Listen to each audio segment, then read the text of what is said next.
Hey guys, so in the video today, what I want to kind of go over is how to expand your answers and how to give full answers in an English class, in order to show me what you're thinking.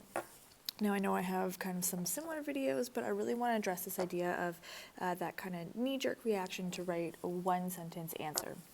Much like in math class where you're asked to show the steps, I want to see the steps in your English answers as well, right? So I want to see kind of those nice, long answers kind of, and what your thinking is, because if you don't write down your thinking, it's hard for me to kind of see and judge, how you've come to a conclusion or what evidence that you're probably thinking in your head, but just didn't write down on the page.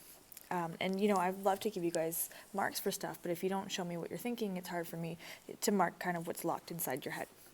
So without, rambling a little bit more about kind of what we're going to do is we're going to take a look at this one poem right here. So this poem, The Rose That Grew from the Concrete. Now I looked at it on a different video. So if you're curious about this poem right here, there's a video where I kind of walk you through how to read a poem. But that's not what this video is. This video is going to look at how to create longer answers. So, in order to do that, we're going to take a look at this first one. What does the rose represent in this poem? Or what do you believe the rose represents in this poem? And we're going to read through this nice short poem. That's why I chose it.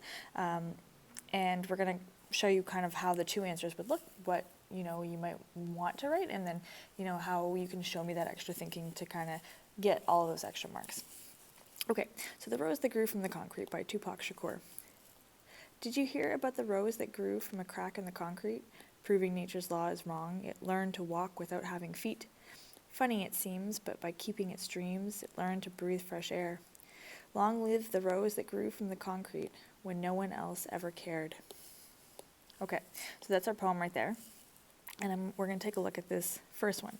So what I see in terms of a lot of mistakes that students are making is that they're giving me very, very brief answers. So, they might say, the rose represents people who are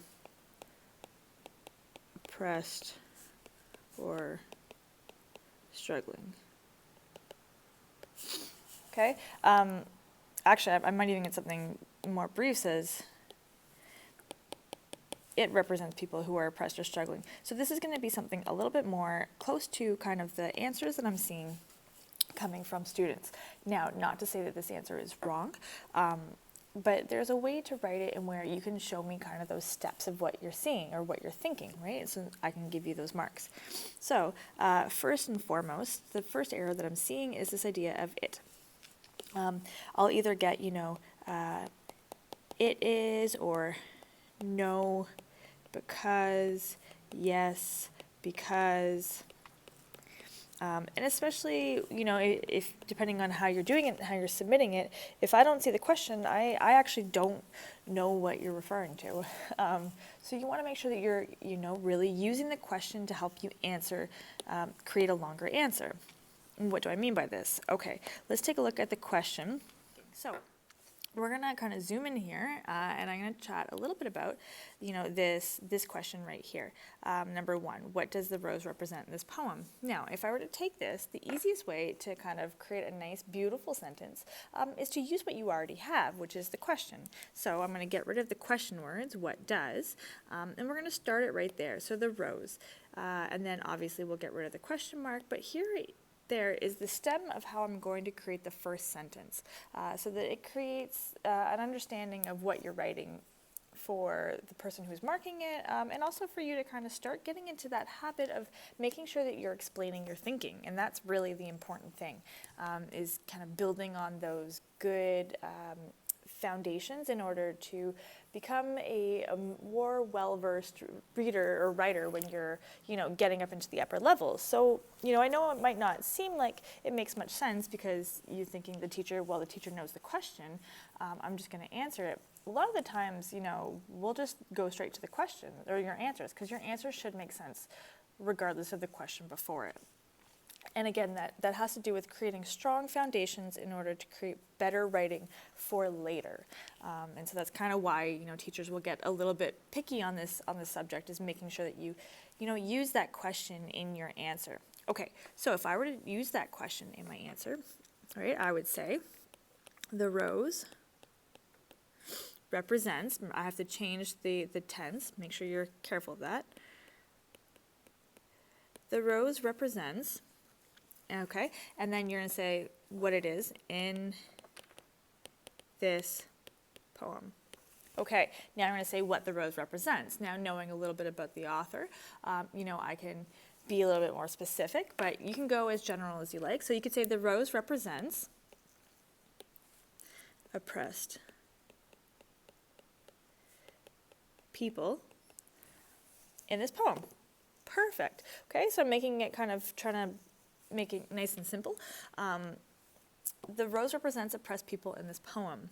Okay, oppressed meaning people who are struggling. You could say struggling people. You could say people who face, problems or challenges. So, don't get hung up just on the word, but know that that's kind of what that means. So the rose represents oppressed people in this poem. Now I'm going to explain the why do I know this, right? So I would say the author makes this clear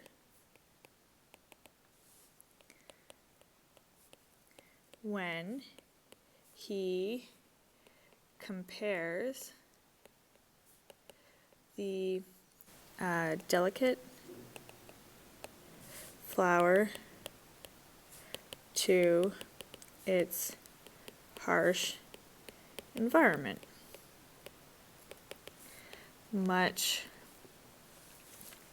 like how people who are being oppressed have to live in a harsh society or live in a harsh environment.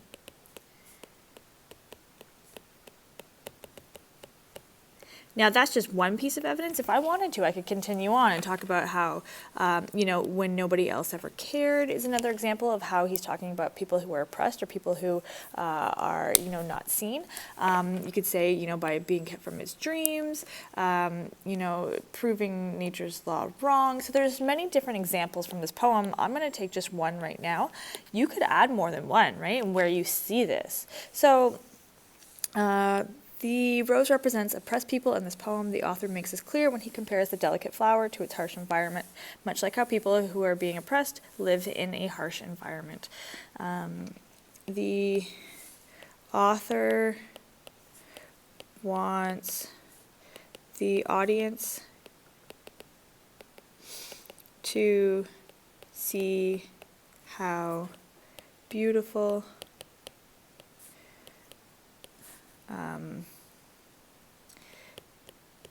beautiful people or thing, beautiful people can grow even in bad situations. So I'm just giving another little explanation right there, right? What is he trying to say, and how do I know why it's the rose and how that represents that? Right? So let's take a quick peek at the full answer. Now, this is only 3 sentences. This isn't a paragraph, right? Not a paragraph. But it's still giving me a lot more than saying this one answer right up here. So if I said it represents people who are oppressed or struggling, yeah, maybe. But that doesn't give me a full picture of how I got to that kind of answer. So in order to get there, I have to do a couple of things. So the first thing, let's do this in blue, actually. The first thing is I'm going to use the question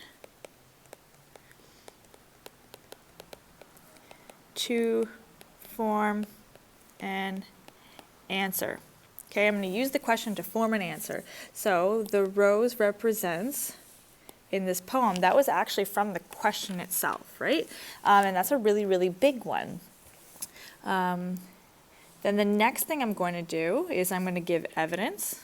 The author makes this clear when he compares the delicate flower to its harsh environment, much like how people who are being oppressed have to live in a harsh environment. So I'm going to give evidence.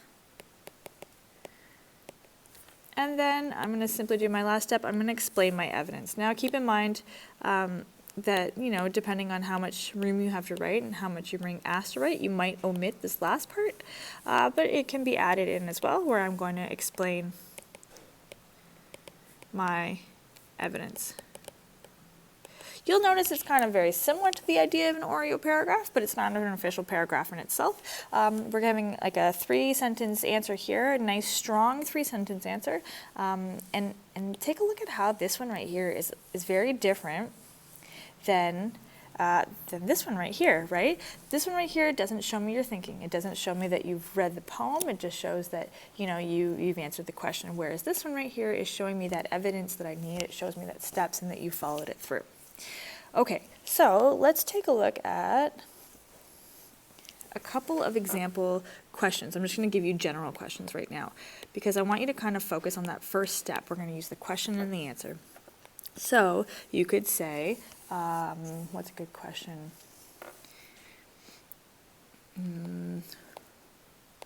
What is the best TV show on air? Okay, what is the best TV show on air? Okay, so if I take a look at this one, now what would be the first step in terms of answering the question? How would I make that, that first step where I'm going to take part of that question into the answer? Okay, what I'd like you to do right now is make sure that you have pen and paper, pause the video if you need to, and or you can just shut it out loud, but how would I create that first sentence? Okay, so if I were to take a look at this one, right, I get rid of those question words, let's use blue, and I start right here. So, the best TV show on air is, and then I would put one down, Gotham. Okay, you can use whichever TV show you like. This is an opinion question, but that's that first step right there. Okay, and then we're going to give some evidence, right? So what would be the evidence that you would want to give? Now, your TV show might be different than mine, and probably is, depending on when you're watching this especially. But we're going to give some evidence, right? So I think evidence, I use green. I would say it is the best TV show because it has many different plot lines. Okay, so I've given a little bit of an example, right, of like why it is the best TV show. I'm answering that why question kind of in my second, right, in my second step. So the first one is the question in the answer, right? We formed that question to be that part of that answer, and then we gave that why. And then the last part is I'm going to give that little bit of an explanation. So yeah, it has many different plot lines. What's so great about that? This helps to give the viewer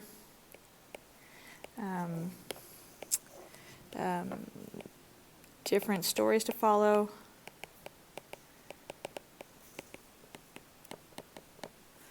And keeps him or her interested in what will happen.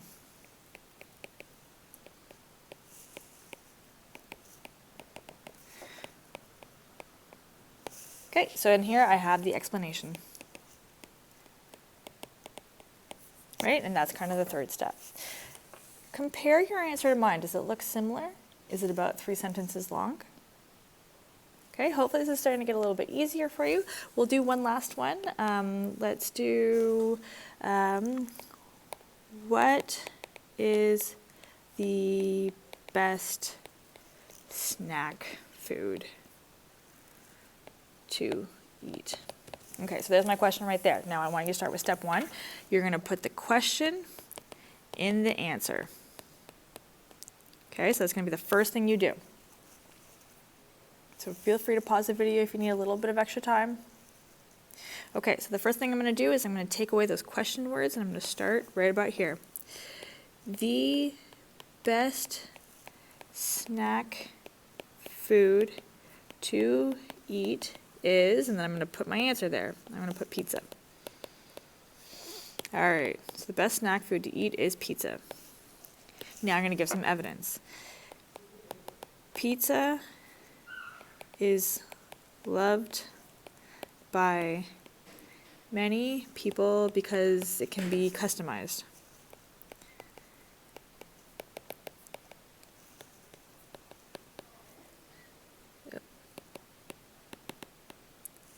All right, because it can be customized, right? You can put lots of different things on it. That is my evidence. Now I'm going to explain my evidence a little bit. This means that one food can have lots of variety for everyone to try or to enjoy. Let's put to enjoy. Okay, perfect. So instead of just saying pizza's the best, right, I'm giving a little bit of an answer. I'm giving a little bit more in order to kind of round out that answer. Okay, so right, if you have any questions or any worries, let me know. Put that in the comment section below and I'll help you out with that. If you want to see some more examples, I can give you more examples of how to create, those nice strong answers. Or if you have any other questions, let me know. Email me. You can message me through Teams. You can message me in YouTube. I'm happy to answer all of your questions. So hopefully that helps, and I'm looking forward to seeing your answers. All right, take care. Bye.